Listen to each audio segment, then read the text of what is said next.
Salam alaikum, Azul, bonsoir.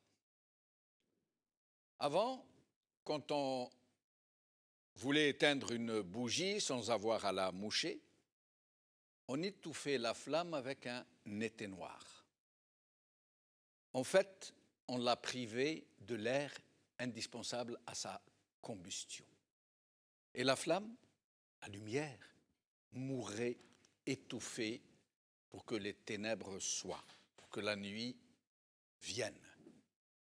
Et c'est exactement ce mot, éteignoir, cette espèce de cloche destinée à éteindre, à faire la nuit, à étouffer, qui m'est venu à l'esprit quand j'ai pensé à l'action menée par le régime sur notre société, sur notre nation.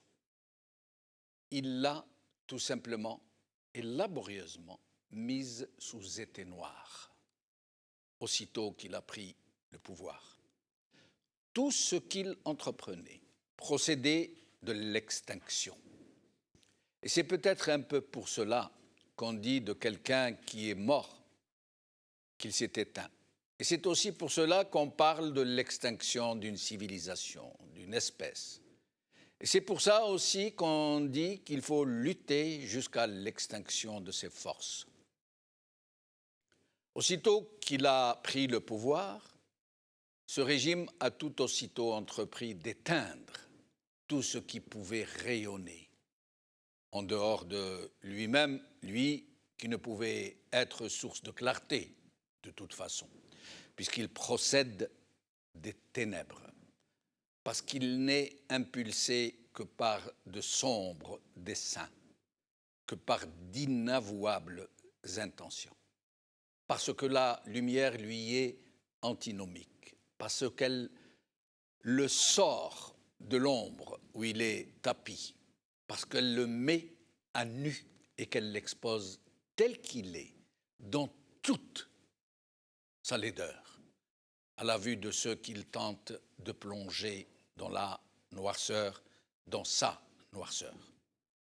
Nombreux parmi nos compatriotes, de nos leaders révolutionnaires, de nos penseurs, de nos sages, de nos poètes, de nos braves, ont ainsi été éteints, mis sous éteignoir en des moments de leur vie où ils rayonnaient sur leur société, où ils agissaient en phare de la pensée, du courage, de l'intelligence, de la résistance à l'extinction de la dignité dans le cœur des hommes.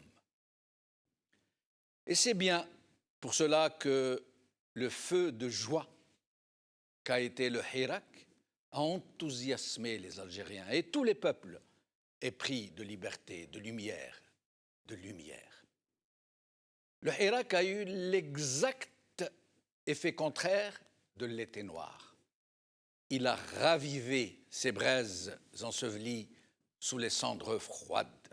Il a soufflé sur les connivences, sur les désertions, sur les indifférences, sur les peurs. Il a attisé ce foyer vacillant qui ne meurt jamais en le cœur des peuples. Et il s'est passé ce que Mouloud Ma'ammari nous avait prédit du haut de sa colline sacrée. Quand trop de sécheresse brûle les cœurs, quand la faim tord trop d'entrailles, quand on rentre trop de larmes, quand on bâillonne trop de rêves, c'est comme quand on ajoute bois sur le bûcher.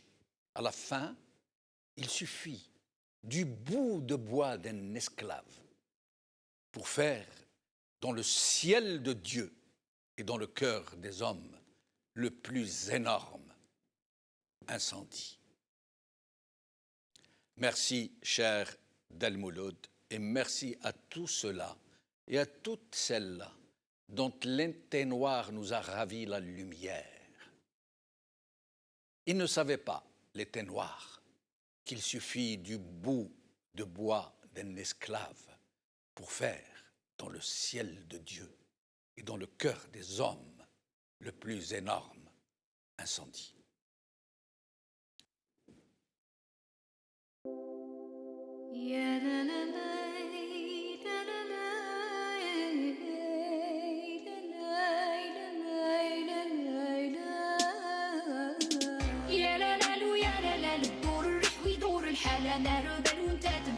راب وقال يا لا لا يا لا لا الموحي يعيط للاستقلال البلاد بلاد ويعيش حياته فيها يسال وجهك صحيح قدر في الريح الزعتر ماشيه الخربه راشيه والنيه راها خافيه ولادك في الريح الزوالي في وسط العافيه نيران وقاديه سفينه تغرق وغاديه حفرتو في السقف بنيتو الحبس كاع الحرار محكومين ثابت الرخاص اختلاف بالرشوه سلاطين زلق الفاس شوف الراش من رايح بينا وين يدوب لو فاس متحب الناس حامي في عز الراقين كنت تشبد روحك ماشي خير تشوفيني غابة الطير يجي نهارك انت وتحير الشعب زعف والحقد كبير.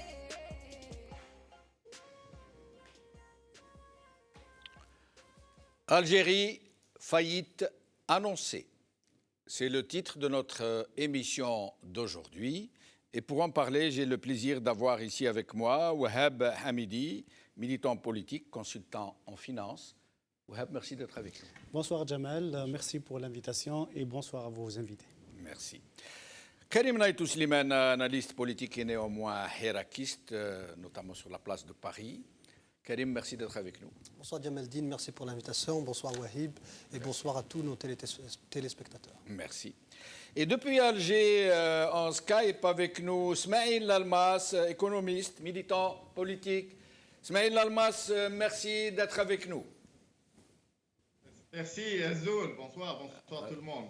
Bonsoir. Ah ben justement, Smaïl Lalmas, j'aimerais avoir votre avis sur le titre de l'émission d'aujourd'hui, Algérie, faillite annoncée. Est-ce que nous n'avons pas exagéré un peu, quelque part? Ça dépend. Vous savez, la faillite d'un pays peut avoir plusieurs formes. Moi, j'ai toujours dit qu'on avait frôlé déjà la faillite depuis pas mal d'années. Et là, on est en plein dedans. C'est une réalité. Il y a des gens qui pensent que la faillite, c'est la famine, c'est ne plus pouvoir acheter quoi que ce soit, ou ne plus pouvoir s'alimenter, ou avoir l'effondrement, les bâtisses et les... Non, la faillite doit avoir plusieurs formes et là, nous sommes en plein dedans. Et effectivement, tous les paramètres l'indiquent. Nous vivons une faillite qui n'est pas encore acceptée par le pouvoir, mais qui est bien ressentie par les citoyens, par le simple citoyen, et par toutes les classes d'ailleurs. Hein. Même la classe moyenne sur laquelle on avait pensé un certain temps s'appuyer pour essayer de constituer et construire ce pays, la classe moyenne est en train de disparaître petit à petit. Et à partir de là, je crois que le titre est révélateur de la triste réalité que nous vivons. Restez avec nous, Smaïl Ammari. Sur un plan comptable... Smaïn Lalmas. Je suis désolé si Smaïn, والله على بالك انت وفريده حميدي. فريده حميدي نقول لها حميده فريدي. ونبيل اسماعيل نقول لها اسماعيل نبيل. Donc désolé si Smaïn. Alors Wahab sur j'allais dire sur un plan comptable, c'est quoi une faillite? Donc, en termes simples. Oui, en termes simples, oui, exactement. En fait, à la base, le terme faillite vient du monde de l'entreprise. Donc, une entreprise qui est en faillite, avant d'arriver à la faillite, elle passe par un certain nombre d'étapes, si on peut dire, pour simplifier. Donc, une entreprise, voilà, c'est une entreprise qui produit, qui vend et qui achète. Oui. Mais quand cette entreprise n'arrive pas à vendre ou à produire suffisamment ou elle a des difficultés pour s'approvisionner, donc elle peut se mettre dans une difficulté. À partir du moment que l'entreprise se met dans une difficulté, donc elle est on va dire en situation difficile. Donc il ne peut pas soit défaut de paiement. Voilà, donc on peut défaut de paiement. Donc quand avant d'arriver à la faillite. À la cessation. Parce que la faillite, c'est une normalement, la faillite, c'est prononcé par un juge. C'est un juge. Donc, une entreprise, il a des créanciers, il a des débiteurs. Oui. Donc, à partir du moment qu'il n'honore plus ses créanciers, donc il ne peut plus payer ses dettes, on peut dire qu'il est en cessation de paiement. Donc, on va qu'il est en difficulté. Donc, dans un environnement structuré, donc cette entreprise elle va partir au tribunal du commerce et dire oui, moi je ne peux plus payer mes dettes. Donc le juge va désigner un administrateur qui va regarder la situation de l'entreprise. Donc peut-être l'entreprise elle a des actifs, peut-être elle a été mal gérée, peut-être c'est juste une situation passagère. Donc on va voir la réalité comptable de l'entreprise. À partir de ce moment-là, on peut désigner un administrateur pour relancer cette entreprise, pour lui donner une deuxième chance. Sinon, un liquidateur. Voilà. Sinon, si on voit que réellement il n'y a pas d'avenir, on va dire qu'il est complètement en cessation de paiement. Donc on prononce un jugement pour la rendre faillite. Enfin, donc, Pour la mettre en faillite. voilà, pour la mettre en Légalement. faillite. Légalement. Donc quand une entreprise elle est mise en faillite, donc elle va disparaître. Sa personnalité morale n'existera plus. C'est comme une personne physique, quand il est morte, Oui. on va sortir son acte de décès. C'est pareil. Une entreprise, Et s'il y a des repreneurs? ça c'est avant la faillite. Avant la faillite. Ouais. S'il y a des repreneurs avant la faillite, la société ne meurt pas. Voilà. Elle n'est pas C'est en dans la faillite. partie cessation de paiement. C'est un repreneur qui peut venir pour renfouler les C'est-à-dire, les il apporte caisses. de l'argent, il apporte de Donc la là, on peut la technologie. relancer ou pour la revendre. Des fois, on rachète une entreprise qu'on appelle un euro, un dollar symbolique. Juste Parce pour que la relancer. Voilà, relancer, ne pas... Parce qu'une entreprise, quand elle meurt, il y a tout un microcosme autour d'elle qui va Les souffrir. employés, les salariés, Voilà, les surtout fournisseurs, les clients. Voilà, oui. exactement. Donc voilà, on préfère la sauvegarder que de la laisser mourir. Donc c'est comme un être humain. Quand il meurt, on va faire Et sortir... pour un État, est-ce qu'on peut dire qu'un État est en faillite? Donc, peut-être au sens comptable, un État ne peut pas mourir. Donc, un État, il existera toujours. Donc, Mais quand il est en cessation de paiement? Mais par contre, un État peut être en cessation de paiement. Donc, on peut dire d'une manière simple, donc, quand un État ne peut plus payer, n'a plus les moyens, soit de faire face à ses obligations qui sont les obligations de dépenses publiques, des obligations d'investissement public, ou pour faire face à ces obligations, par exemple, quand un État emprunte de l'argent de l'extérieur, et quand il n'arrive plus à payer soit les intérêts de la dette ou le capital, rembourser le capital de la dette, là, l'État peut se retrouver dans des situations de cessation de paiement. Donc, réellement, c'est une faillite. Si dans cette phase-là, Oui. l'État recourt à l'endettement extérieur, Donc, voilà. est-ce que ceux qui fournissent des fonds de l'extérieur, les créanciers, ou on les appelle comme... Est-ce qu'on peut considérer qu'ils sont des repreneurs comme dans une entreprise exactement. et qu'ils deviennent un peu les patrons de... Exactement. En fait, parce que juste, il faut peut-être faire la petite nuance, c'est emprunter de l'argent extérieur, c'est pas un problème, parce que les États, même dans une situation très forte économiquement, les pays s'endettent. Oui, voilà. oui. Donc, mais, Non, voilà. non, mais nous parlons du pays Voilà. en cessation de Voilà. paiement. Mais quand on est en cessation de paiement, donc on est obligé de faire face à ces obligations d'un État, donc nourrir la population, Oui. soigner, répondre à toutes les obligations de l'État. Donc quand il ne peut plus payer, donc quand il va faire appel à des étrangers, et là... Des c'est étrangers qui arrivent face à un pays qui n'est pas solvable, qui n'est pas crédible. Ah oui, bien sûr. Et donc, ils vont imposer des conditions pour Bien ne pas sûr, perdre leur argent. Donc, exactement. ils vont rentrer dans la décision gestion, politique. Exactement, dans la et gestion économique. des affaires de l'État. Donc, à partir du moment qu'on perd notre souveraineté économique, donc, et d'une manière indirecte la souveraineté politique, donc on va dire que l'État il est en faillite. Alors, Karim Naïtou Slimane, un autre volet, un autre aspect, un autre angle de la faillite. On va longtemps parler aujourd'hui de la faillite économique, de difficultés que nous rencontrons, de ce basculement de population entière dans la pauvreté, d'un secteur industriel totalement en panne, etc. etc. Mais j'aimerais avoir votre avis sur est-ce que nous pouvons parler de faillite politique, en l'occurrence. Je vais vous donner un exemple. En 62, on nous avait dit l'Algérie s'appelle la RADP, République algérienne démocratique et populaire. C'est pas seulement République algérienne, c'est en plus Or, nous voyons aujourd'hui, avec 60 ans de recul, que ce n'est ni république, ni démocratique, ni populaire. C'est un régime militaire très dur, très improvisateur, très incompétent. Et c'est là où se situe réellement le problème, parce que la véritable faillite pour un État, elle est toujours politique.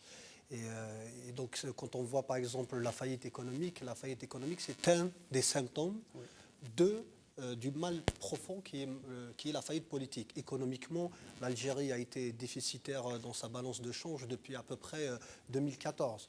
Donc on se retrouvait avec des réserves de change qui étaient au summum en 2014 avec à peu près 194 milliards de dollars, donc selon les chiffres officiels de l'État algérien. Cette balance-là, cette réserve de change a commencé à fondre donc, comme neige sous le soleil, parce que l'Algérie, c'est quand même un pays qui importe dans les meilleurs moments de son économie à peu près 60-70 milliards par an. Depuis 2014, donc, où ils ont essayé de resserrer un petit peu donc la ceinture, là on se retrouve par exemple pour 2021 avec une importation de 40 milliards de dollars, avec une exportation de 15 milliards. Donc on a déjà par an un déficit de 30 milliards de dollars. Donc on importe 40 milliards et on exporte, grâce aux hydrocarbures, principalement, on exporte 15 milliards. Donc on se retrouve avec un déficit de 30 milliards. Ce déficit, on doit le prendre de la réserve de change. Cette réserve de change, selon les chiffres algériens, depuis 2016, il n'en reste que 60 milliards. Ah non, donc, non, il y en a d'autres qui parlent maintenant entre 25 et 30 je milliards. parle depuis 2016. Ah, d'accord. Depuis 2018. 2018. 2018, si on dépense 30 milliards par an, c'est facile de faire le calcul. Ouais, là, on se retrouve, il reste à peu près, certaines disent 25, certaines disent Voilà. 30 milliards. Voilà. Et pour cette année, par exemple, regardez bien, on va importer 40 milliards. On n'en a qu'en réalité 15 milliards. Donc, il nous faut dépenser les 30 ou 25 milliards qui restent pour le budget 2021. Donc, techniquement, pour revenir au terme de faillite, techniquement, l'Algérie se retrouvera dans une première probabilité en faillite vers décembre 2021. Et si ce régime, même si ce régime décide d'affamer les Algériens en resserrant les vis, et là, il pourra à peu près faire l'économie de 5 milliards, on se retrouvera en faillite vers le mois de février. Donc vous voyez, mathématiquement... En cessation de paiement. On sera en cessation, voilà. L'impossibilité de faire face à nos dépenses. De faire face, après, il y a des solutions d'endettement dont notre ami Wahab a très bien parlé tout à l'heure. Mais tout ça, il faut comprendre que ça n'est qu'un symptôme du mal qui est profond. Et je profite du fait que vous avez cité la nature décrite du régime algérien, donc République algérienne, démocratique et populaire. Et ça indique la faillite. Parce que la faillite d'un régime politique, c'est quoi la faillite d'un État, Jamel Din? La faillite d'un État, c'est comme une entreprise. Une entreprise, elle est en faillite lorsqu'elle ne peut plus produire rien pour les consommateurs ni pour ses salariés. Un État, c'est pareil. Un État qui ne produit plus, qui ne satisfait plus aux promesses les plus élémentaires de la vie économique, de la vie politique. On dit que l'Algérie, c'est une république. Est-ce que c'est une république? Ça n'est pas une république. Elle est démocratique. Elle n'est pas démocratique. Elle est censée être populaire. Elle n'est pas populaire. Un pays que ces jeunes quittent en embarcation de fortune, un pays dont les jeunes préfèrent mourir dans les eaux de la Méditerranée que de rester en Algérie, c'est déjà un pays qui est en faillite. Et il y a la faillite politique et il y a aussi, ce qu'on disait tout à l'heure, il y a la faillite morale. Un pays dont l'ancien Premier ministre, plusieurs fois Premier ministre, déclare avoir reçu de la corruption, parce qu'on pourrait pas l'appeler 60 lingots d'or. Des lingots d'or. Des émirs qui viennent braconner un gibier protégé. Et qu'il aurait revendu au marché noir. Au marché noir. Ça veut dire que ce que disent Il a les dit comme ça, économistes, je les ai revendus au marché noir. Oui, ça veut dire que là, on atteint le comble des combles, c'est la faillite morale. Et c'est ça qui va accentuer la crise politique, la crise économique. Parce que relancer une économie, c'est faisable. Mais dans quelles conditions? Est-ce qu'on a des conditions pour relancer une économie? Nous allons parler justement de la relance économique. C'est politique. Smaïn Lalmas, d'abord je vais vous montrer la une d'Al Watan d'aujourd'hui. On va la regarder ensemble. Al-Hajjar en faillite.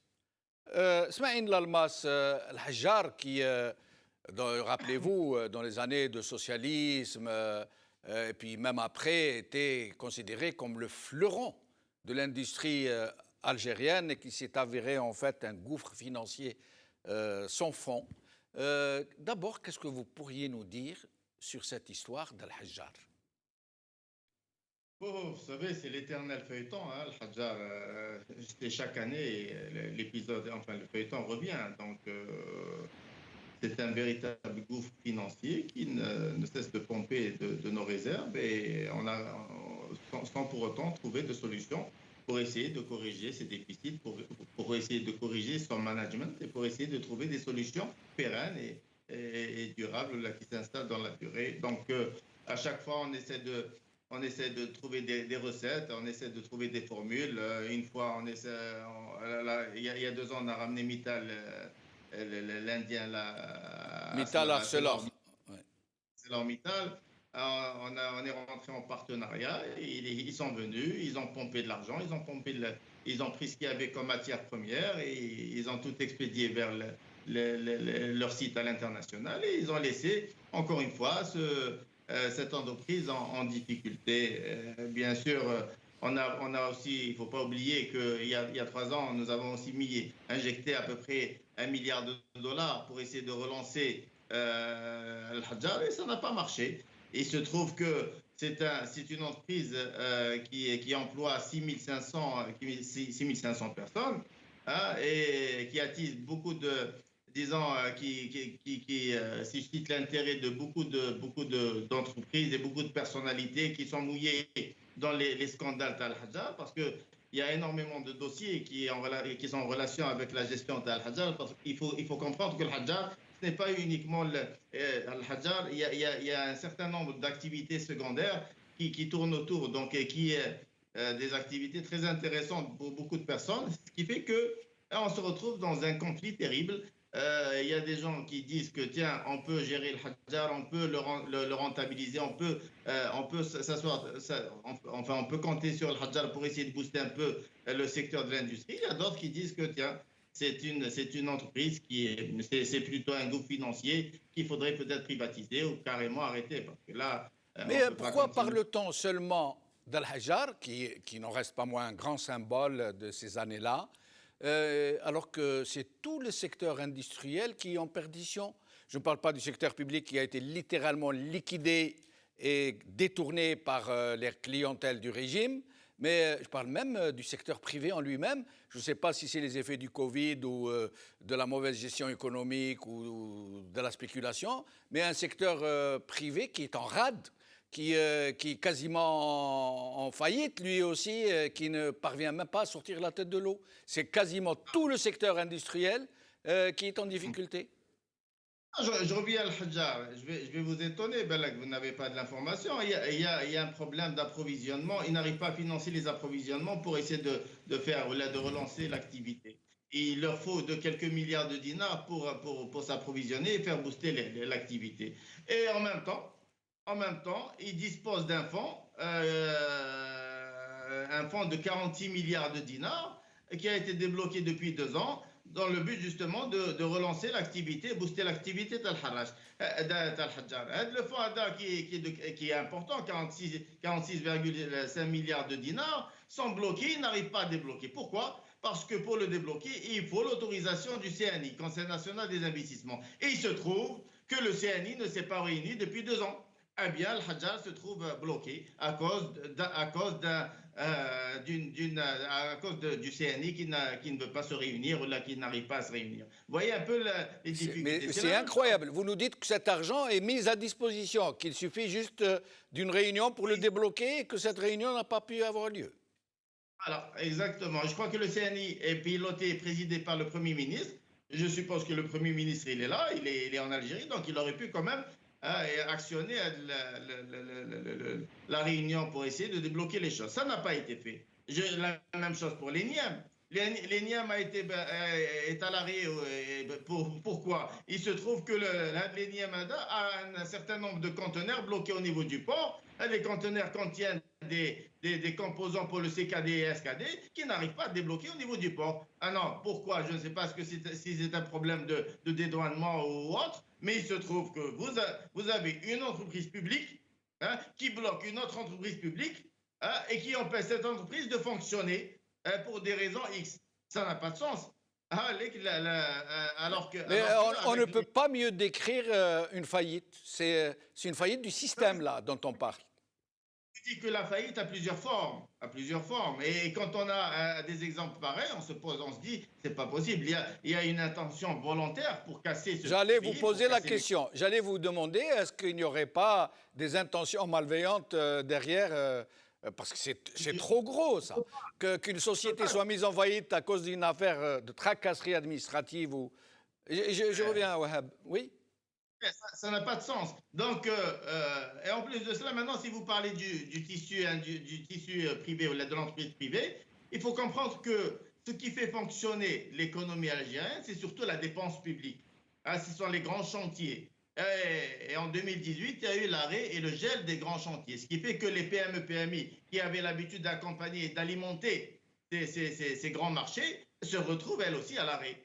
Et du coup, depuis 2018, nous sommes rentrés en pleine crise économique. Avant, il y a eu 2014 avec le recul des recettes pétrolières, mais on a pu quand même faire booster les choses avec la dépense publique, avec les investissements de l'État. Mais depuis 2018, avec le gel et l'arrêt des grands chantiers, on se retrouve avec un grand nombre, des milliers d'entreprises à l'arrêt. Vous avez le ministre, l'un des ministres ou ministre délégué actuel qui parle de perte de 500 000 emplois dans le bâtiment et les travaux publics. Il y a le président de l'association des commerçants qui parle aussi du même chiffre, 500 000 emplois perdus dans le secteur des services et du commerce. Et vous avez déjà 1 million, on parle d'1 million d'emplois perdus, plus les nouveaux arrivants sur le marché de l'emploi. Et vous allez avoir une banque d'ici quelques mois, une banque qui va annoncer des chiffres graves en termes de chômage. Eh bien, justement, je reviendrai à vous tout à l'heure sur cette histoire de chômage. Wahab, vous vouliez rebondir sur un point? Oui, juste par rapport à l'histoire de l'Hadjar. Il faut savoir qu'il y a l'Hadjar qui est un grand investissement de l'État, mais il y a un autre projet en cours, un très grand, parmi les plus grands projets au niveau mondial, c'est AQS, c'est Algerian Qatari Steel. C'est un projet qui est en train de se construire à Bellara, à Jijel, qui va être le concurrent de l'Hadjar. Donc voilà, d'accord. Il va rentrer en production dans le moment. Alors non seulement il est en difficulté, on va lui en ramener un concurrent sur place. Exactement, voilà, c'est le choix politique. Alors, on entend toujours parler de relance économique. Oui. On en a entendu parler même du temps de Bouteflika où il y avait beaucoup d'argent, mais de relance économique, on n'en a point vu. Okay, peut-être on va expliquer c'est quoi une relance économique. Oui. En fait, dans tous les pays du monde, à un moment, la machine économique peut se gripper. Donc, pour deux raisons ou une autre, comme cette année, on a vu en 2019, en 2020, il y a eu la crise sanitaire mondiale. D'abord, est-ce qu'on peut dire qu'en Algérie, il y a une machine économique? Non.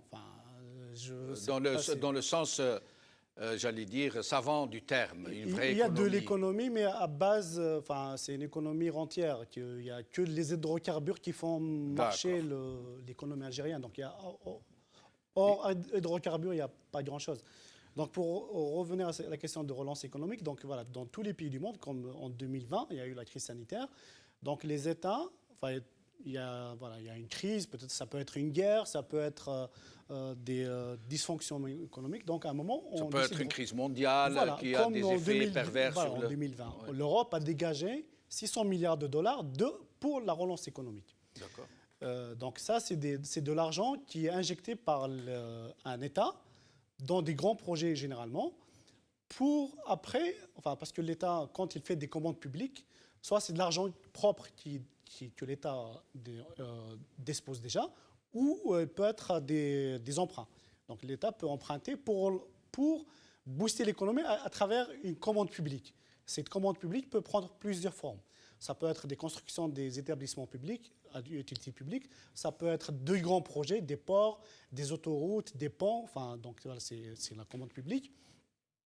Donc, ce sont de gros investissements qui eux-mêmes entraînent autant de courroies de transmission d'un système. Voilà, exactement. C'est ce qu'on appelle la théorie keynésienne. Voilà, c'est Keynes qui a inventé ce format de relance économique. C'est pour ça qu'on appelle des relances keynésiennes. Donc voilà, c'est ce qu'on appelle. Donc l'État injecte de l'argent. Après, une fois que ces projets se lancent, donc il y a tout le microcosme autour qui va être boosté. Donc voilà, ça peut être un restaurateur, ça peut être un fabricant. C'est une réaction en chaîne. C'est une réaction en chaîne. Oui. Donc ça, c'est ce qui se fait partout normalement. Et pourquoi chez nous ça ne marche pas? Pourquoi ça reste au stade de la Algérie, parlotte? Pour ne pas aller très loin, il y a eu 3 plans plan de relance économique dans l'ère, les 20 ans de Bouteflika. Il y a eu un en 2001 et en 2005.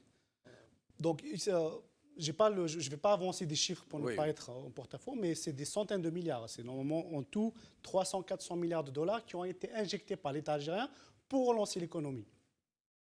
Mais quand on regarde la réalité des projets qui ont été faits, on se rend compte que finalement, on n'a pas relancé la machine locale.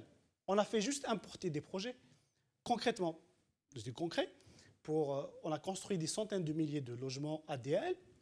On a construit l'autoroute Est-Ouest. On a fait des projets, quelques projets, deux projets structurels. Mais on a fait appel à des entreprises étrangères, soit des Chinois, soit des Turcs, soit des Égyptiens. Donc ces gens, ces entreprises étrangères sont venues avec leur main-d'œuvre, avec leurs propres matières premières. Donc ils sont venus, c'est comme si un logement ADL, on l'a importé d'Égypte. C'est comme on l'avait importé en l'état. Exactement, voilà. Même s'il y a un peu de main-d'œuvre algérienne dedans. Très peu, mais tous les intrants pour construire. L'autoroute, pareil, c'est comme on avait importé une autoroute. Exactement. La plus mauvaise du monde et la plus chère du monde. La plus chère du monde. Donc c'est pour ça que ces relances économiques, finalement, n'ont pas boosté l'économie. Ils sont allés partout. L'argent est allé partout, sauf dans la relance, quoi. Quand on voit les entreprises publiques considèrent, ils n'ont pas bénéficié parce qu'ils n'ont pas eu part de ces grands projets. Donc quand ces entreprises étrangères sont reparties, donc il ne reste plus rien. Parce qu'on n'a pas créé de la richesse au niveau local, on n'a pas fait un transfert technologique et on n'a pas créé L'argent n'est pas allé dans les rouages, dans les engrenages. Exactement. Vous me faites penser à une image. Oui. Un grand réservoir d'eau, oui. Ça c'est l'argent, exactement. Qui doit aller à des robinets, aux ménages. Exactement. Et donc l'eau passe de réservoir au robinet en passant par une tuyauterie. Le problème, c'est que la tuyauterie est crevée de partout. Bah voilà. Ça veut dire l'eau, au lieu d'aller au robinet, il va dans les... Voilà, partout. C'est dans la spéculation, dans les détournements, exactement. dans le bricolage. Voilà. C'est incroyable. Donc voilà, c'est pour ça que les projets de relance économique en Algérie n'ont pas relancé l'économie. Et là aussi, on nous annonce un nouveau projet de relance économique qui a été annoncé au mois d'août. Il y a eu une conférence nationale qui a été faite au Club des Pins au mois d'août. Là, on en parle encore, mais on n'a pas de chiffres. On dit, voilà, on va faire un projet de relance économique, mais personne... C'est des déclarations d'intention. C'est des déclarations d'intention, mais même si on fait la même chose, si on reproduit la même chose, on va pomper avec le reste. On reproduit les mêmes erreurs. Voilà, les mêmes erreurs. Le peu d'argent qui reste, juste pour précision, pour les réserves de change officielles, c'est dans le projet de loi de finances, c'est 46 milliards. D'accord. 46 milliards officiels. D'accord. Ce qui est déclaré dans le projet de loi de finances. Il y a de quoi tenir quand même 1 an et demi à peu près. Ouais, 18 mois d'importation. 18 mois d'importation. 18 mois d'importation. Mais donc, où trouver l'argent pour faire cette relance? Voilà, c'est la question qu'on peut se poser. Parce qu'il faut de l'argent pour faire la relance. Bien sûr, il faut de l'argent. Soit c'est de l'argent dont on dispose déjà. C'est ce qui était, c'était le cas dans les années 2000, où il y a eu beaucoup d'argent qui a été engrangé par les exploitations des hydrocarbures, ou aller vers le marché international, l'endettement. Mais là, ce ne sera pas aussi facile pour s'endetter pour des projets. Les gens, les bailleurs de fonds, les banques étrangères, ils ne vont pas donner juste l'argent comme ça. Mais une question que je voulais vous poser justement avant d'aller vers Karim. Tout le monde sait que maintenant, hors l'argent que nous faisons rentrer par les hydrocarbures, oui. À supposer qu'ils peuvent faire rentrer 30 milliards de dollars. Oui. À supposer. Oui. C'est loin d'être le cas en ce moment. Donc il leur faut à peu près 20 à 30 milliards pour compenser, pour pouvoir assurer les dépenses habituelles. Oui. 55 à 60 milliards. Maintenant, si demain les réserves de change s'assèchent complètement, elles ne sont plus là. Il n'y a que les 15, 20, 25, 30 milliards du pétrole à supposer. Oui, c'est 15 milliards. 15 milliards. Alors d'où ils vont ramener les 50 milliards de dollars par an qu'il leur faut pour assurer ce seuil incompressible des dépenses? Enfin, est-ce qu'il y a des pays ou des fonds qui peuvent avancer à un pays en perdition une telle somme juste pour préciser, par an? Oui, il faut juste préciser, on a besoin de devises pour financer les importations. C'est pas pour mais les nous, dépenses quotidiennes. tout ce que nous consommons, on l'importe quasiment. Après, dans le cas algérien, presque beaucoup d'intrants ou de dépenses, même alimentaires, sont couvertes par les importations. Donc, pour revenir à votre question sur qui va financer, bah, c'est des bailleurs de fonds, soit institutionnels, on ne réinvente pas le monde. Hein. On a le FMI, on a la Banque mondiale et la Banque africaine de développement. C'est les trois institutionnels qui peuvent prêter de l'argent ou aller sur le marché financier international par l'émission d'obligations, mais l'Algérie ne le fait pas, ou aller vers des privés, ce qu'on appelle le Club de Londres. Donc, c'est des privés, c'est des grands financiers privés qui peuvent donner de l'argent. Mais ces gens-là, c'est comme eux, c'est des financiers. Ils ont de l'épargne. Pour investir cette épargne, c'est simple. Il va se dire, oui, voilà, si je donne à l'Algérie $1 milliard, combien de taux d'intérêt, est-ce que l'Algérie est solvable pour me rembourser déjà? Déjà. Et si un autre pays paye plus cher, ben moi, une entreprise paye plus cher, moi je vais placer mon argent ailleurs. Bien Donc c'est évidemment. simple, c'est des calculs. Mais ceux qui vous prêtent, après, ils posent des conditions. Ah, bien sûr. Parce C'est qu'ils après, veulent pas si voir on leur va, argent partir. si on va aller vers les institutionnels comme le FMI et la Banque mondiale, c'est pareil. Le FMI, c'est une banque. Hein. Oui. Oui, c'est une banque voilà, qui prête pour les États. Hein. Donc Oui, oui. ça reste une logique bancaire. Donc pour qu'ils nous empruntent, ils vont mettre des conditions. Pour revenir à la question de la faillite, il faut rappeler que l'Algérie était déjà en faillite en 1994.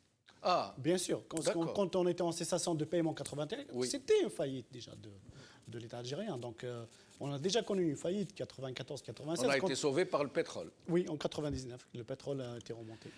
Karim, vous vouliez rebondir? Déjà, il y a juste parce que, en fait, vous posiez la question tout à l'heure, vous avez posé beaucoup de questions et les réponses ont été pertinentes, mais il faut quand même préciser certaines choses. Par exemple, pour emprunter, il faut savoir que les organismes, les institutions internationales, par exemple, ne prêtent à des projets de production. Par exemple, ne prêtent pas pour la consommation, par exemple. Même pas la consommation, pour les dépenses de fonctionnement. Parce que le problème de la machine économique algérienne, même si je vais parler de ça parce que c'est une non-machine, il n'y a pas de machine en réalité, c'est que l'Algérie a beaucoup de dépenses sur les fonctionnaires non productifs. Par exemple, sur la police, par exemple. Il faut savoir que l'Algérie, elle compte, à mon avis, plus de policiers que la France, par exemple. Par rapport au nombre d'habitants ou en termes réels? Par rapport au nombre d'habitants. Déjà, en termes réels, regardez, c'est encore pire. Parce qu'en termes réels, on a plus. On a plus de policiers que la France? Oui. On a 200 000. Oui, 200 000. Et la France, ça tourne à peu près autour de 150 000. C'est incroyable, vous êtes en train de nous dire une énormité là. Mais bien c'est sûr. un pays de 70 millions d'habitants qui est très développé, c'est-à-dire qu'il y a beaucoup de problèmes sécuritaires, dispose de moins de policiers qu'un pays qui a 40 millions d'habitants. Et qui compte plus d'habitants que l'Algérie. C'est pratiquement 70 millions à 40 millions. Presque le double. Presque le double. Donc on est dans cette dimension-là. C'est des fonctionnaires non productifs. En plus, le budget de l'Algérie aussi, pareil, l'Algérie a beaucoup de contrats à l'international pour acheter du gadget militaire, par exemple, qui ne sont pas nécessaires pour faire tourner l'économie algérienne. C'est le premier budget de l'État. Oui, pour la survie de l'Algérie. Donc, derrière la question que vous avez posée tout à l'heure par rapport à ce qu'on fera après, une fois qu'on n'aura plus les 30 milliards de réserves, il restera les 15 milliards à peu près qui sont sûrs de l'exportation des hydrocarbures.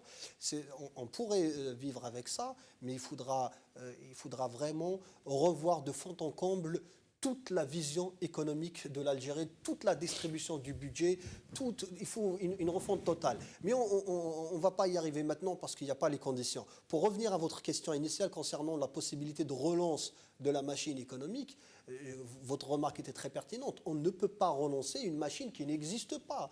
L'Algérie n'a pas de machine économique, elle n'a pas de vision. L'économie, c'est avant tout une vision. C'est pour ça qu'on revient toujours au problème politique.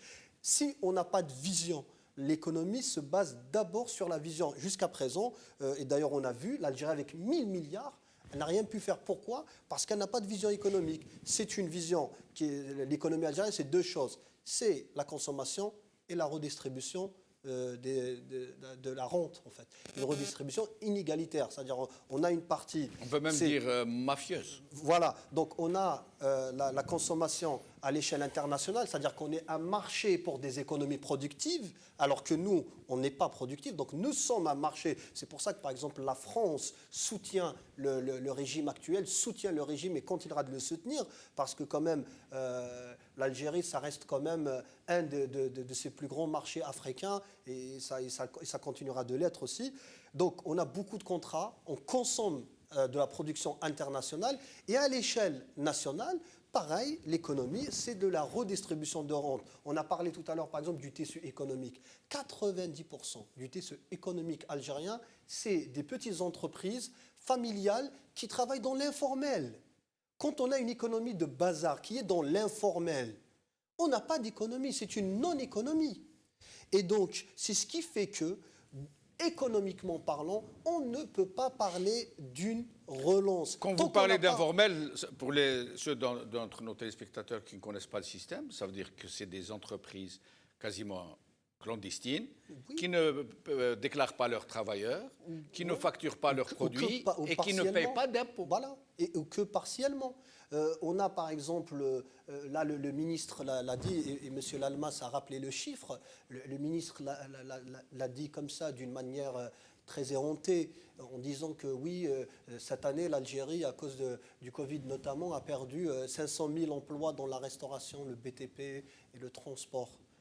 Derrière, ça c'est un chiffre terrible. Derrière, il y a des familles. Donc c'est toute la vie d'une nation qui est jetée comme ça. Il n'y a pas que El Hadjar, il n'y a pas que Enyem, Air Algérie. Air Algérie, il y a des bruits qui courent maintenant qu'elle est en faillite. Parce qu'à cause de la politique sécuritaire, à cause de la fermeture donc, et l'arrêt des vols, apparemment, je ne suis pas un expert en aéronautique, mais apparemment, les avions qui n'ont pas fait des trajets pendant toute cette période, il n'y a eu que très peu d'avions qui ont circulé, apparemment nécessitent des opérations d'entretien, de grosses opérations pour pouvoir naviguer à nouveau. Et là, Air Algérie se retrouve en difficulté parce qu'il paraîtrait que pour assurer les opérations de rapatriement, elle est obligée d'affréter des avions. Donc, vous voyez à peu près comment ça... Incroyable. L'économie, avant tout, c'est politique. L'économie n'est pas une science exacte. C'est vrai qu'on étudie, il y a des experts, il y a des connaisseurs dans certaines branches, mais avant tout, l'économie, c'est un projet de société. C'est pour ça qu'on parle, par exemple, de l'économie capitaliste, de l'économie socialiste, de l'économie communiste, de l'économie libérale, néolibérale. Nous, quelle est notre vision? Quelle est notre direction?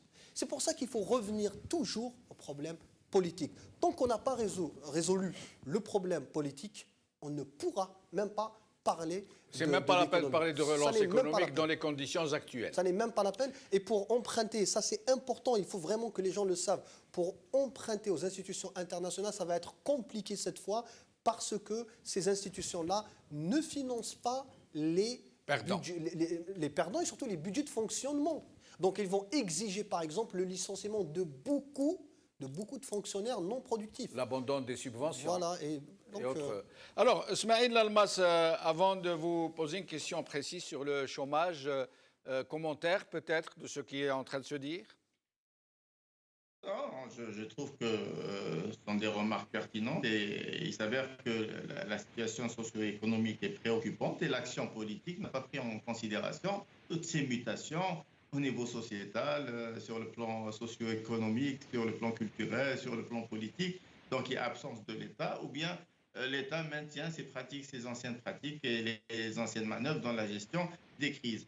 Aujourd'hui, le gouvernement agit de façon administrative et de façon bureaucratique dans la gestion des crises. Et cela a forcément poussé les gens à donner naissance à des règles improvisées. Pour gérer leur quotidien. Nous avons énormément, avant de parler de chômage, mais bon, je vais faire la passerelle, nous avons énormément de personnes qui vivent ou qui travaillent dans le parallèle. La moitié de la population active est dans le parallèle et dans le marché, dans l'économie parallèle, sans couverture sociale, sans couverture sanitaire.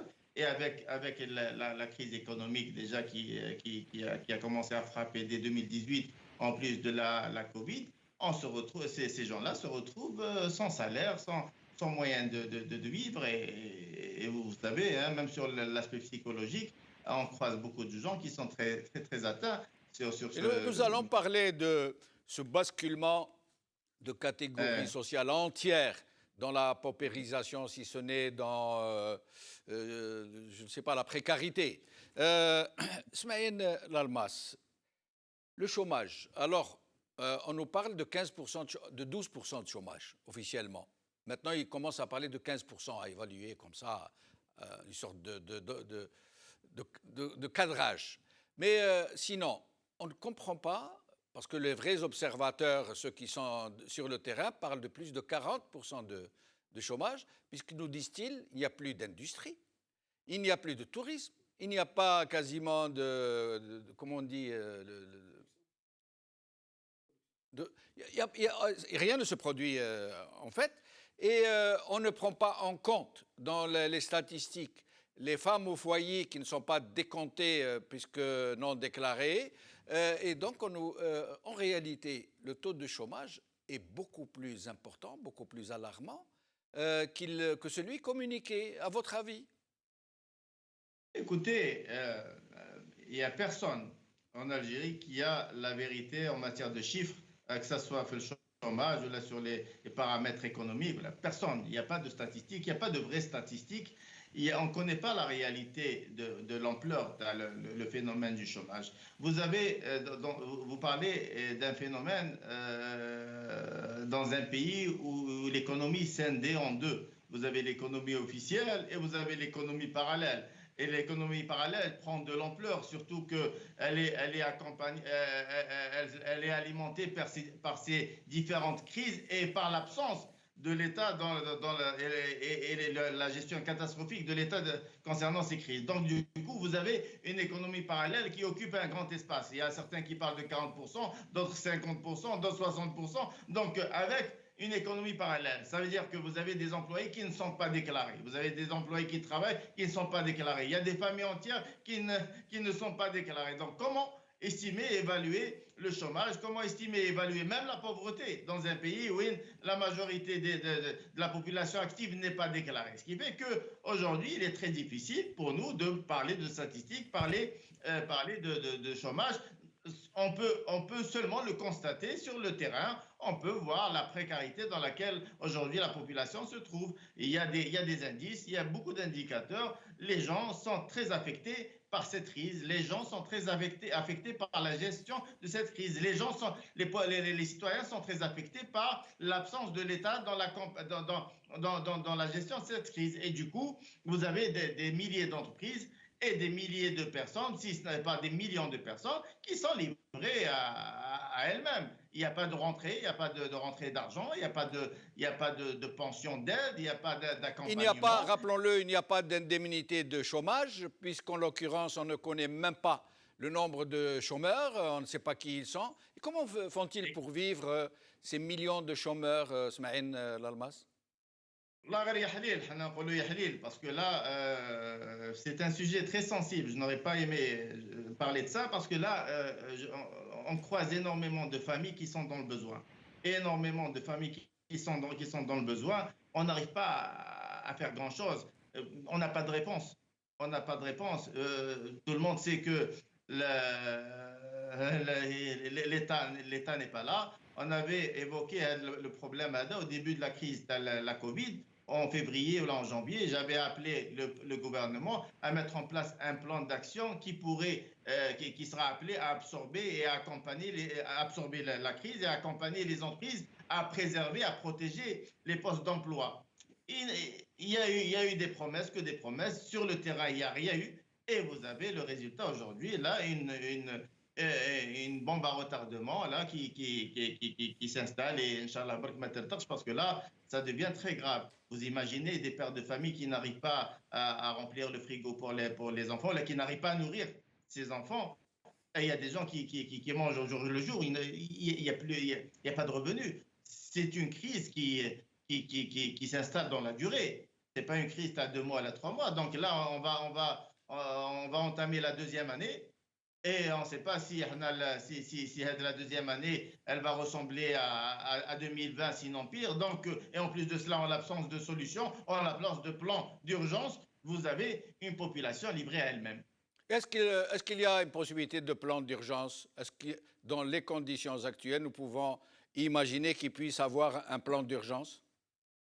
Vous savez, le pouvoir d'achat et le chômage est lié à l'économie. Et l'économie est liée à la politique. Relancer l'économie va nécessairement passer par booster les moteurs de croissance, les moteurs de développement économique. Là, l'investissement public a reculé. Pour les booster, encore faut-il qu'ils existent. Non, ben oui, c'est ça le problème. Mais ce qu'il y a, c'est que, pourquoi je parle de ça? Vous avez la dépense publique qui avait pour habitude de booster un peu les choses, les entreprises, etc. Mais, il y a eu un recul de 50% des budgets alloués au grand marché. La consommation, les gens ne sont pas sûrs du lendemain, ce qui fait que la consommation est réduite aussi, elle aussi. En plus de cela, le pouvoir d'achat limite les dépenses dans les ménages. Ça se répercute sur l'économie. Vous avez l'investissement qui recule dans les particuliers pour la simple raison que la gestion politique et la crédibilité politique et la légitimité politique n'est pas là. Et du coup, pour investir, il faut avoir confiance au gouvernement et à l'État, etc. Et la confiance n'est pas là. Les passerelles de confiance sont complètement détruites. Donc, on ne peut pas investir dans le flou. L'exportation, on n'exporte rien mis à part le pétrole, alors que l'exportation, lui, c'est une activité qui fait booster l'économie. Donc, vous avez un ralentissement de tous les moteurs de croissance. Donc, avec quoi on va relancer l'économie dans les conditions pareilles? Vous avez parlé d'un plan de relance, t'as le gouvernement, qui est vide de sens. Premièrement, comme l'a dit notre ami, il n'y a pas de chiffres, alors que c'est insensé. Quand on parle de relance, on parle de capitaux nécessaires pour relancer les différentes activités. Vous avez une multitude plusieurs crises qui secouent l'Algérie. Et on se retrouve avec la même configuration des plans de relance que nous avons connus auparavant quand le pétrole était à $140. Et on parle de relance de l'agriculture, de l'industrie, de la pêche, des start-up, de l'intelligence artificielle, ou je ne sais pas quoi, alors qu'on n'a pas de quoi importer on n'aura pas de quoi importer le blé l'année prochaine. Donc, il y a vraiment il y a du n'importe quoi dans la gestion de la crise. On voit que le gouvernement pilote à vue. Il n'y a pas de plan, il n'y a pas de compétences pour gérer tout cela. Et bien sûr, quand il n'y a pas la confiance nécessaire, le maître mot, quand il n'y a pas la confiance nécessaire. Restez avec nous, Smaïn Lalmas. Wahab. Oui. En ce moment, nous recevons toujours des informations à Ouest TV. Ce sont des catégories sociales entières qui basculent dans la pauvreté, dans la misère. Oui.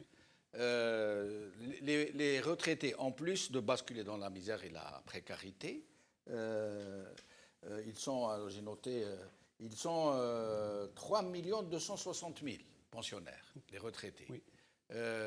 Et l'État est obligé de dépenser, le régime, l'État est en train, Trésor, voilà, il est en train de dépenser 900 milliards de dinars, c'est-à-dire 90 000 milliards de centimes.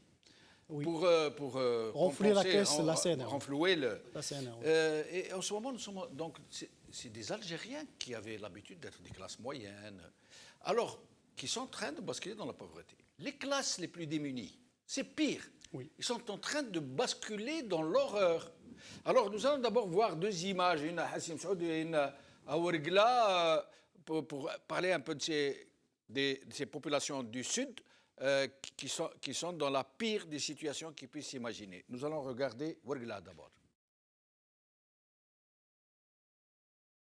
ليك ما صنع القرار كي نقول الشغل مش معناه الناس واش كانوا الشغل بوصي الشغل برك بوصي راه التنميه تسنى وياسر من فوق تسنى فينا خوتنا ياسر لا مسنوا فينا كي نقول خوتنا جماعه عفوني عفوني ما تكش اكثر من هكا ياسر ناس تسنى فينا يا جماعه باش نوقفوا مع بعضنا يا جماعه باش نوقفوا اليوم وقفوا على الشغل قضوا على قضيه التنميه قضوا على قضايا Hassim Saoud, le coffre-fort de l'Algérie, la ville, la commune la plus riche du pays et qui nourrit quasiment 40 millions d'habitants depuis 1962. Regardez.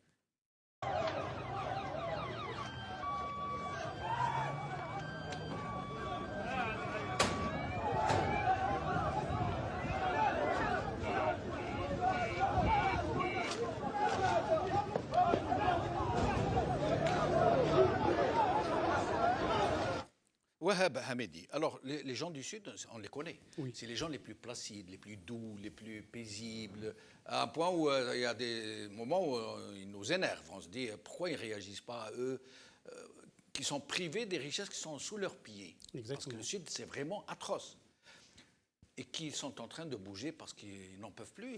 C'est maintenant la faim, c'est la misère, c'est la difficulté de se soigner, Oui. d'envoyer ses enfants à l'école et tout et tout.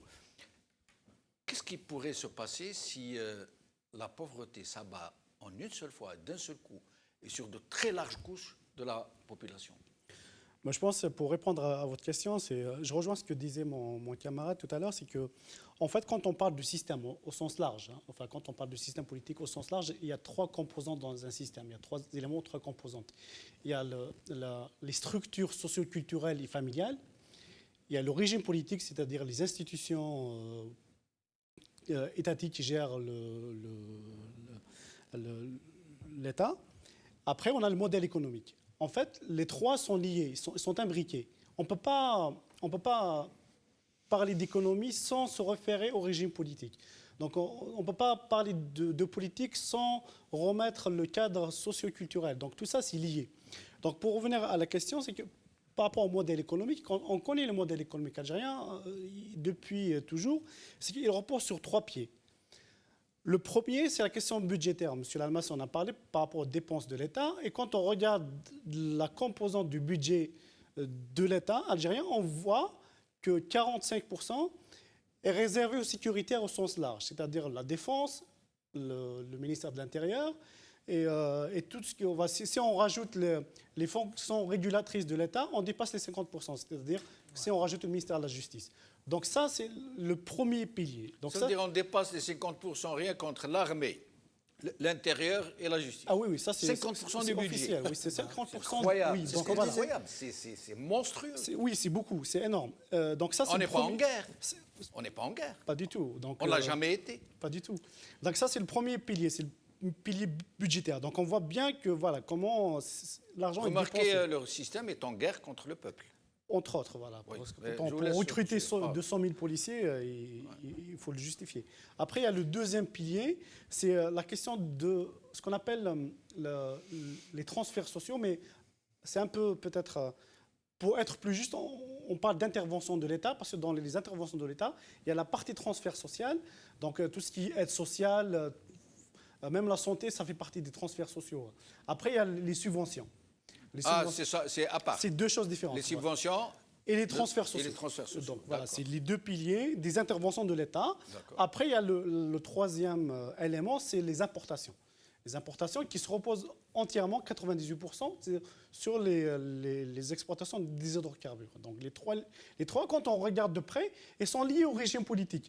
La question sécuritaire, on la retrouve dans le budget de l'État, c'est 50% dans la régulation. Dans le pilier redistribution, on retrouve la partie achat de la paix sociale à travers la clientèle civile ou militaire.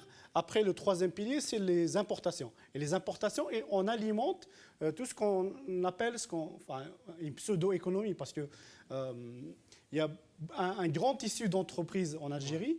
D'ailleurs, 50% de l'industrie hors hydrocarbures, elle est dans l'agroalimentaire. Donc, ces entreprises c'est un secteur privées. de transformation. Exactement. Donc, on capte cette Ces subventions. ces subventions qui reviennent de par l'exportation, enfin les importations des hydrocarbures, sont transférées à travers ce tissu industriel. Alors, je vais me permettre de donner Oui, une petite explication de texte, Oui. parce que moi, je comprends ce que vous dites, Oui. et pour nous comprenions tous, je suis sûr que tout le Oui. monde a compris de toute façon. Voilà. La captation des subventions, je donne par exemple l'exemple de quelqu'un qui fait des biscuits ou des gaufrettes ou du chocolat. Oui, exact. Vous donnez un Alors, exemple. la subvention du sucre La farine. est destinée, et de la farine Oui, oui. sont destinées aux ménages les plus démunis. Normalement. Alors que lui, il la capte, puisqu'il achète Exactement. au même prix que Au les même prix, autres. oui. Il en fabrique du chocolat, des gâteaux, etc. Et il les vend et il devient Et on vend. milliardaire. Et revend au prix du Finalement, il marché. n'achète pas la paix sociale, il achète la paix des clientèles. Entre autres. Mais il revend au prix du marché. Et il revend au prix du marché. Lui, Donc, il ne subventionne pas. Voilà. Et il y a eu même des scandales où il y a eu la pâte alimentaire. La pâte alimentaire, toute la fabrication des pâtes alimentaires, fabriquées sur la base d'une farine importée subventionnée. Mais il se trouve qu'il y a des opérateurs algériens qui revendent une partie de ces pâtes à l'étranger. On le retrouve, on ne va pas citer la marque. Mais si on peut se promener dans les magasins qu'on appelle alimentaires ici, communautaires, on va retrouver des pâtes, pour ne pas citer un industriel de Taraf et un autre de Blida. On retrouve leurs pâtes ici. Au marché mondial. Bien sûr, ils exportent. Ils exportent des produits qui sont Oui, subventionnés pour être consommés en Exactement. Algérie. Donc il y a une grande marge. C'est ce qu'on appelle la captation des subventions. Voilà. Et in fine, de la rente. Donc voilà, donc, ces trois piliers. Donc c'est lié au régime politique finalement.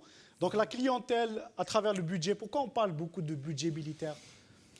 En fait, une grande partie des 10 milliards auxquels il faut rajouter les 2-3 milliards d'importation d'armes et les 2-3 milliards... parce qu'il y a 10 milliards plus 2 ou 3 milliards d'importation d'armes. Oui, bien sûr. Oui, Et pourquoi dans le numéro 2 du journal officiel de cette année, Oui. On l'a lu, on l'a parcouru un peu tout à l'heure ensemble, On appelle pourquoi il y a des budgets détaillés de tous les départements, toutes les dépenses publiques, tout, et que pour l'armée, il n'y a rien? Il n'y a rien. Il n'y a rien. Il y a aucun... Est-ce qu'on peut tout mettre sur le compte du secret militaire? Non, pas du tout. En France, dans le journal officiel, il y a des... J'ai fait l'exercice. Et il y a J'ai fait l'exercice parce que j'ai fait Dites-nous l'exercice. On connaît le détail des dépenses militaires en France en détail. Et le tout ce qui Parlement parle les de recherche, contrôle? Bien sûr, c'est les contrôles. Alors que chez nous, le Parlement ne contrôle pas. Pas du tout. Personne ne sait de quoi c'est constitué, ces dépenses, où elles vont. On ne sait pas du tout. Il n'y a aucun contrôle. On ne connaît pas du tout. En fait, parce que je vous donnerai un exemple concret. Parce que les gens peuvent... En fait, tout ce qu'on dit, c'est sourcé. Les gens peuvent revenir. Parce qu'il y a beaucoup de documents, peut-être les gens ne connaissent pas.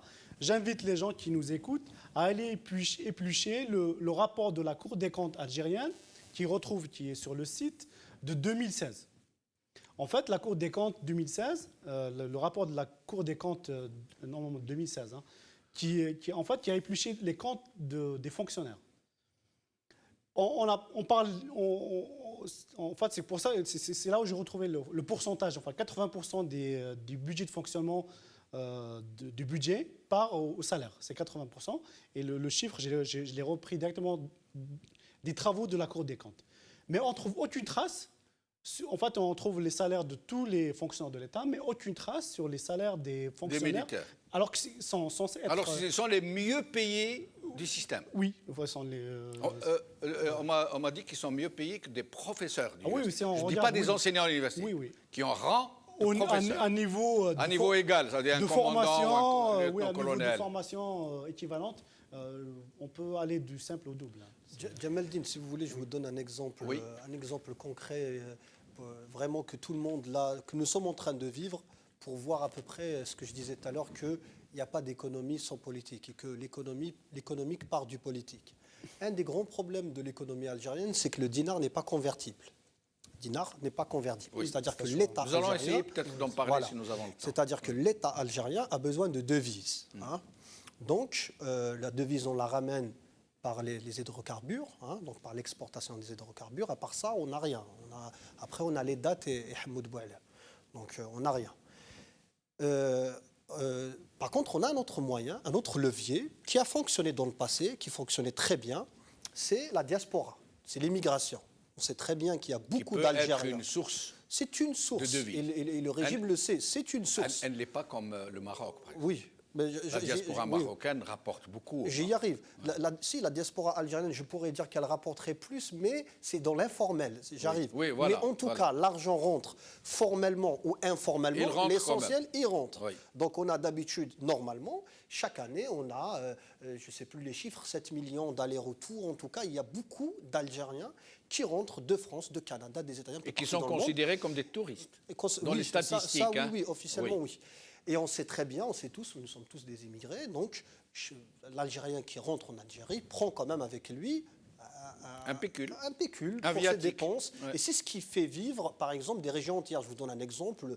Moi, par exemple, dans ma région, en Kabylie, à El Hammam, quand j'étais jeune, on attendait l'arrivée des immigrés pour qu'ils commencent leur projet de construction l'été, Et nous, on travaillait, donc Voilà. tout le monde captait Ça cet faisait argent. tourner Je vous la donne un machine. exemple. Et c'est là qu'il y a les fêtes, c'est là qu'il y a les achats, qu'il y a beaucoup donc tout cet argent-là.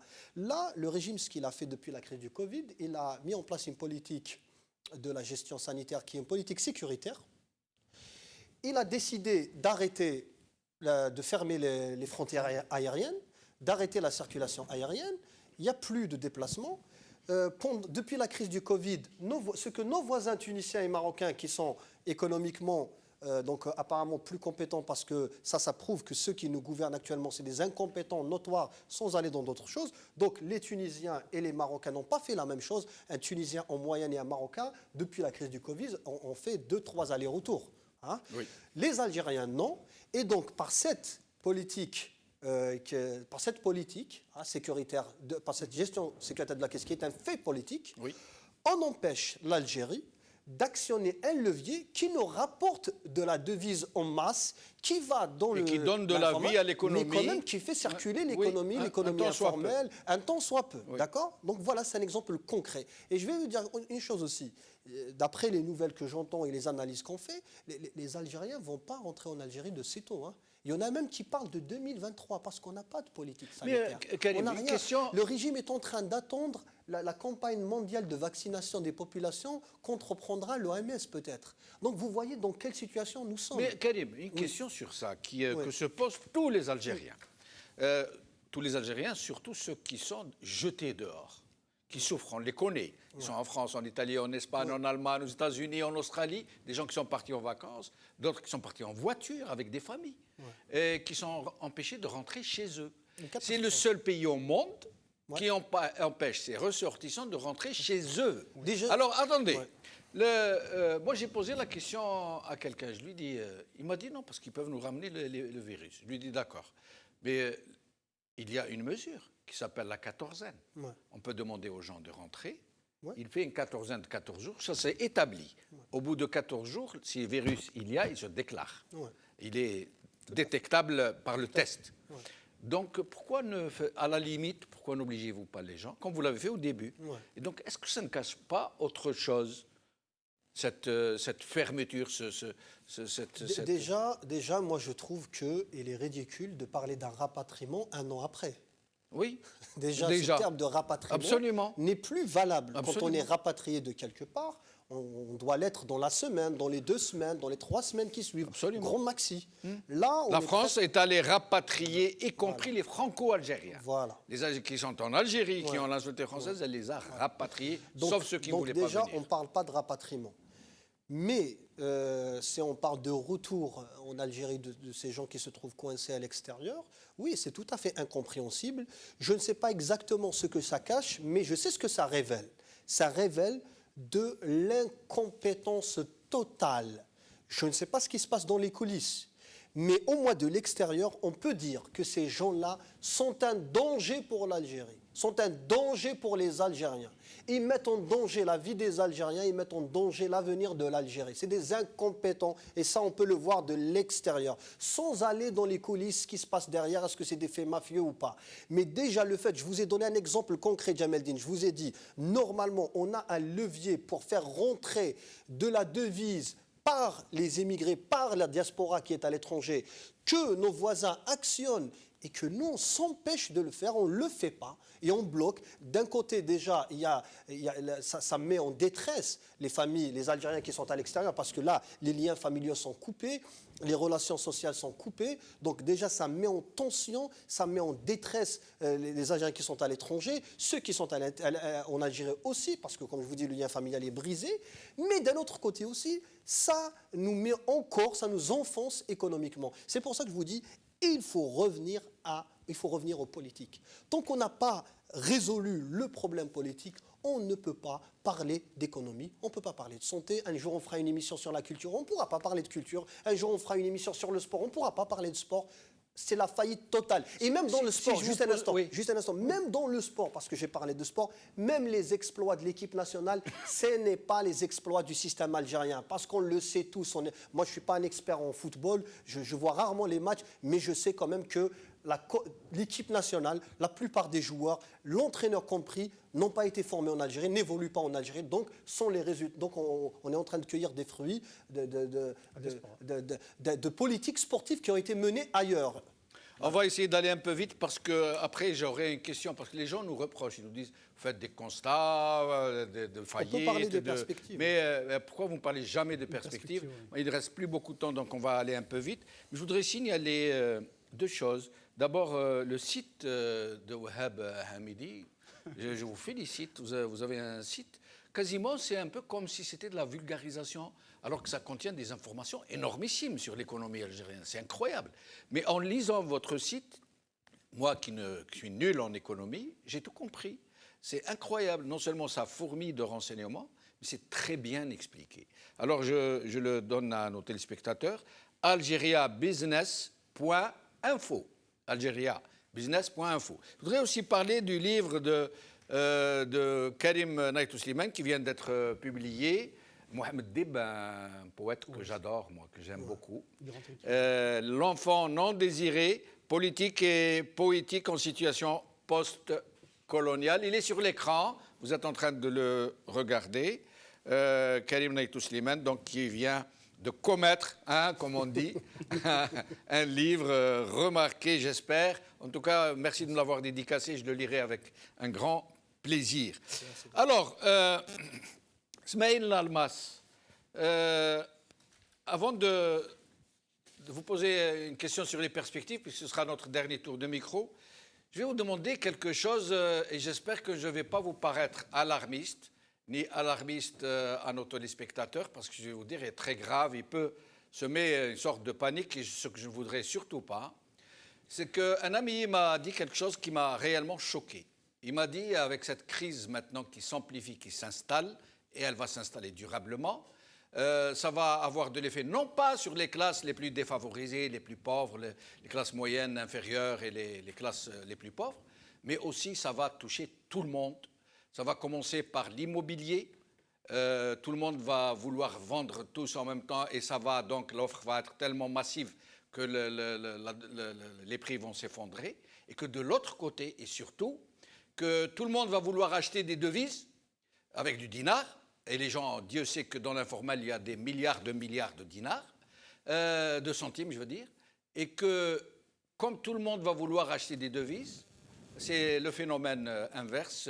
Les cours de la devise au taux informel vont grimper et atteindre des taux que personne n'aura imaginé jusqu'à présent, au point où plus personne ne voudra vendre les devises dont il dispose. Scénario de fin du monde, réellement, Smaïl Almas. Je vais rebondir sur ce qui a été dit par notre ami Karim. Oui. Concernant le rapatriement. Moi, je vais pas parler d'incompétence, mais je vais parler plutôt de volonté politique.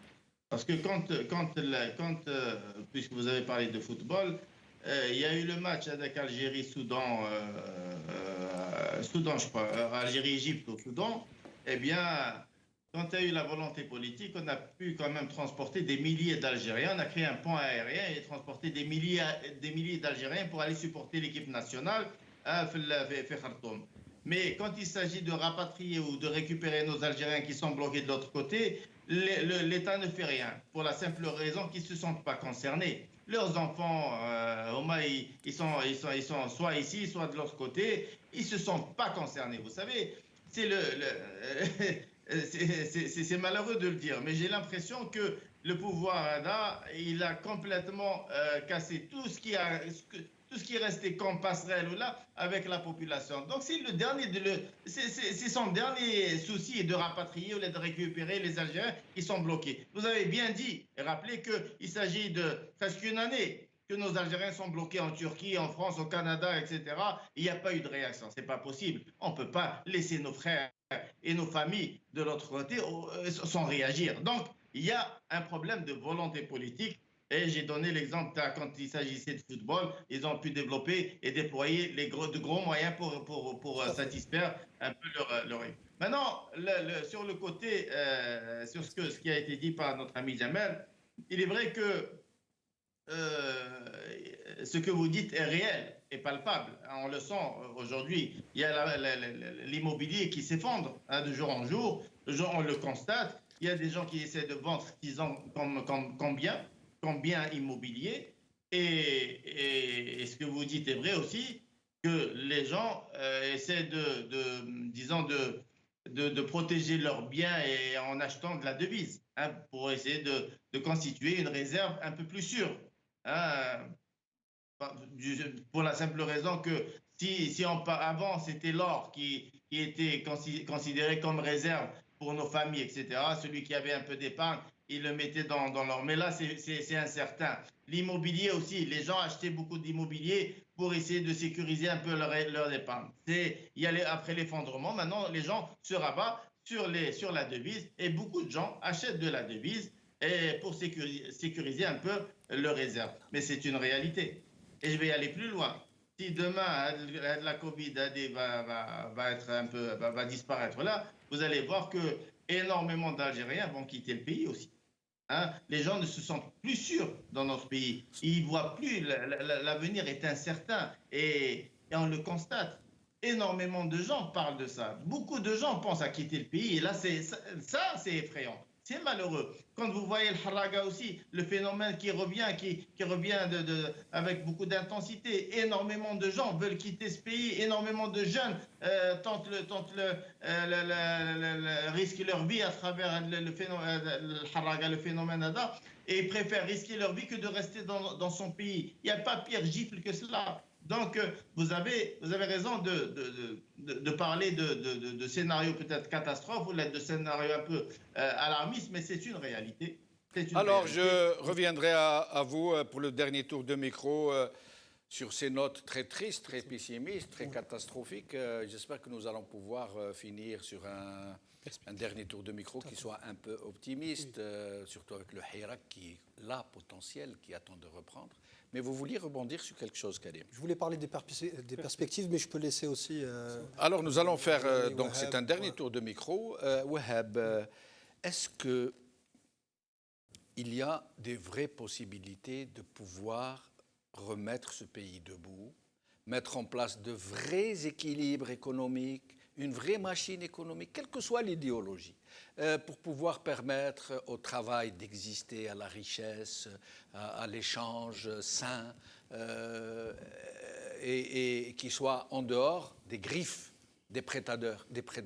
Qu'est-ce que nous pourrions faire, nous, des Algériens, pour sauver notre pays et l'avenir de nos enfants? Oui, peut-être je vais être très concret. Hein. Oui.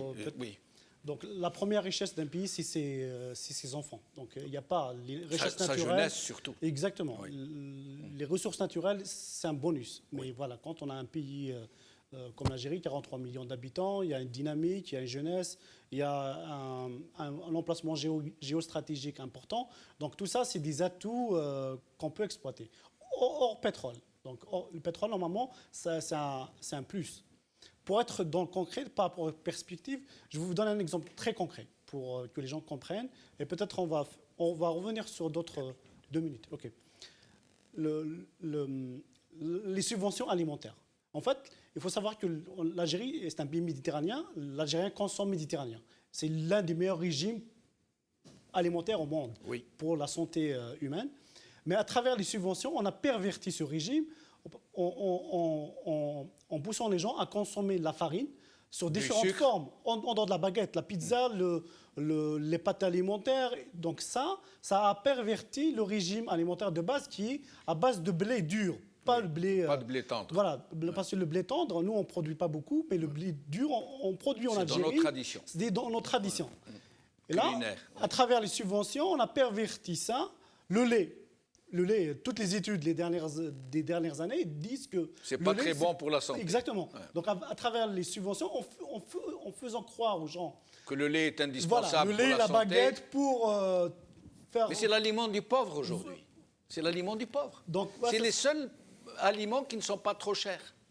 Mais ça, donc on a perverti le régime alimentaire et on a freiné la machine de production, mais en alimentant la rente pour des rentiers. Donc voilà, c'est juste par exemple encourager la production de l'huile d'olive. En subvention de l'huile d'olive, ça peut être créer de l'emploi au niveau local, de l'exportation et de beaucoup de valeur ajoutée parce que c'est un produit très demandé au Et niveau pour la mondial. santé, réduire les médicaments, Exactement. augmenter la santé, Voilà. la durée de vie. Donc voilà, ça c'est des mécanismes qui ne demandent pas beaucoup c'est juste une volonté politique. Mais voilà, pour revenir à tout ce qu'on se disait, mais rien ne peut, si on n'arrive pas à mettre un régime politique transparent, peu importe l'idéologie. Un régime politique transparent. Jam- C'est tout un programme. Oui. Un régime politique transparent. Jameldine, déjà, pour les perspectives, je pense qu'il ne faut pas... on a fait le constat n'est pas très joyeux, mais il faut aussi il faut pas tomber dans le fatalisme. La Tunisie, en 2011, après le départ de Ben Ali, se sont retrouvés quasiment avec zéro, hein. Oui. C'est-à-dire En en faillite, les Oui. caisses vides. Les Tunisiens sont toujours là. La Tunisie a peu remonté la pente. Très récemment aussi, on a le Liban qui était au bord de la faillite. Qu'il est toujours. Qu'il est toujours, mais en faisant déjà un petit tour des puissances un peu européennes, ils ont pu récolter plus de 250 millions de dollars. Et là, ça commence quand même à marcher. Voilà. Et l'Algérie a deux grands atouts. Elle a les hydrocarbures et elle a la diaspora. Il faut savoir que les hydrocarbures, actuellement, même avec le cours très bas du pétrole, ça nous ramène quand même 15 milliards de dollars qui sont garantis.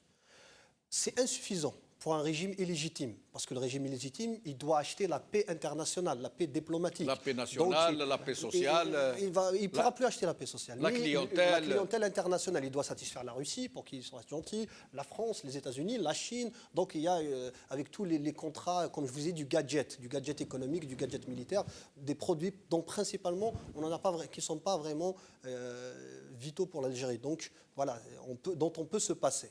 Donc, pour un régime illégitime, c'est insuffisant. Pour un régime légitime, 15 milliards de dollars, plus l'apport de la diaspora, je vais en parler, c'est suffisant. C'est suffisant pour partir. Pour partir. Commencer. Voilà. Pour commencer. Parce qu'il faut Commencer sortir, à zéro. Parce que moi, j'aime pas les scénarios catalectiques. Ce n'est pas la fin du monde. Avec ce qu'on a, on peut. Si on fait un changement politique, si on revient à la légitimité politique. Et je reviens au terme vraiment technique pour qu'on reste aussi un peu dans le concret. Parce que le principe de l'économie, ça n'est pas la production, ça n'est pas les chiffres, c'est la valeur. L'économie, elle est basée sur la création de valeur. Et c'est le principe de base de création d'entreprise. Quelle est la valeur que vous créez? C'est cette valeur qu'on peut monétiser. On a par exemple les hydrocarbures, on vend un baril de pétrole à 50, à 40 dollars. Il y a des entreprises chinoises, américaines qui fabriquent un téléphone pour 1000 dollars, voire plus, des chiffres. Donc c'est ça ce qu'on appelle la création de valeur. Et cette création de valeur en économie, il faut qu'elle parte d'un point de départ politique qui est basé sur la légitimité. Et c'est là il y a deux actions principales. Revalorisation du potentiel algérien, réconciliation avec le peuple. Parce qu'on ne peut pas construire, démarrer un projet de société avec tous ses pendants, y compris économiques, sans projet de société basé sur le peuple. Et si on arrive à réaliser ce changement politique, on a un autre levier qu'on pourrait actionner, en plus de celui des hydrocarbures, c'est celui de la diaspora. Parce que la diaspora, c'est déjà de la devise, comme je vous l'ai expliqué, et c'est aussi de la compétence, du savoir-faire qui va contribuer à lancer des projets. Ce sont des gens, on ne parle pas des diplômes, ce sont des gens qui travaillent déjà dans des systèmes développés. Dans des systèmes développés et qui ont aussi un savoir-faire. On a aussi même des grosses pointures parce que les leaders, vous savez, dans chaque secteur, vous prenez des gens spécialisés, ils peuvent vraiment lancer. Parce que quand vous rapatriez les compétences, qu'est-ce que vous allez faire en économie ? Déjà, vous changez de modèle économique. Il faudrait qu'on passe d'un modèle économique de la rente, rentier, de redistribution de la rente, à un modèle économique d'investissement. On investit sur deux choses. D'un côté, les infrastructures, et là, il faut de la confiance, un climat de confiance politique pour attirer les investisseurs. Et d'un autre côté, et là, on aura besoin de l'apport de la diaspora, l'apport scientifique, le savoir et tout ça. On doit investir dans l'élite. Ceux qui vont créer de la valeur. Des élites qui sont aussi au pays et qui n'arrivent pas à émerger parce que le système ne leur permet pas. C'est pour ça que je vous parle de vision. Parce que quand vous allez rapatrier les compétences algériennes aux États-Unis, en France, au Canada, un peu partout dans le monde, ils vont vous dire vers quoi se dirige le monde. Et en se basant sur leur vision, on va changer le modèle de l'université algérienne pour qu'il soit adapté à un projet politique. On va changer de paradigme, économique. de rail. Et là, on mettra une place des politiques de formation, plus pour garder aussi ceux qu'on va former, Et progressivement, on va changer de modèle. Donc vous voyez, c'est faisable à condition de revenir à l'élément principal, la légitimité politique et le projet de société. Et c'est là, c'est pour ça que je vous dis, c'est là que ça dépasse toutes les idéologies, parce que l'Algérie, pour s'en sortir, a besoin de tous les Algériens.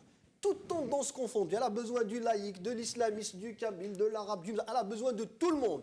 Tous les Algériens doivent contribuer. Et le système politique, c'est lui qui doit offrir l'espace à tous ces Algériens. Et c'est là qu'on va créer un projet de société. Smaïn Lalmas, vous avez le mot de la fin, environ 3 minutes. Quelles sont les perspectives que vous voyez? Comment pourrions-nous remettre ce pays debout, tout simplement? Écoutez, moi je suis quelqu'un de très optimiste et je suis optimiste pour l'avenir du pays. Il ne faut pas croire que... bon, c'est vrai qu'on est en train de dresser un tableau noir de la situation, mais ce n'est pas de l'alarmisme, c'est du réalisme. Hein. Ce n'est pas du pessimisme, mais c'est du réalisme. Donc c'est vrai que la situation n'est pas bonne, ce n'est pas nouveau. Cela fait des années qu'on en parle. Mais ce qu'il y a, c'est qu'il y a beaucoup de potentiel. L'Algérie a beaucoup de potentiel. Et le premier potentiel, c'est sa jeunesse, c'est le citoyen, c'est l'homme. Hein. C'est l'Algérien, qu'il soit en Algérie ou qu'il soit à l'étranger. Donc, moi, ça a toujours été mon rêve d'essayer de rassembler les Algériens d'Algérie qui sont en Algérie et les Algériens qui sont de l'autre côté autour d'un projet de société, un projet fondateur, un projet qui sera appelé à créer, à construire une nouvelle Algérie. Parce que là, on n'a jamais vraiment construit notre pays. Mais sinon, sur le plan économique, il y a tellement de choses à faire, mais tout est lié à la politique, tout est lié à la légitimité populaire, tout est lié à la crédibilité des dirigeants. Il faut passer par un autre modèle économique, mais pour cela, il faudrait déjà il faut passer par le changement politique nécessaire pour essayer de gagner la confiance des gens, la confiance des Algériens. Je reviens à dire que sans la confiance qui doit se dégager de cette légitimité populaire, et on ne peut absolument rien faire. On ne peut absolument rien faire. Il y a eu le Hirak qui est venu en février 2019. Il a été porteur de beaucoup d'espoir.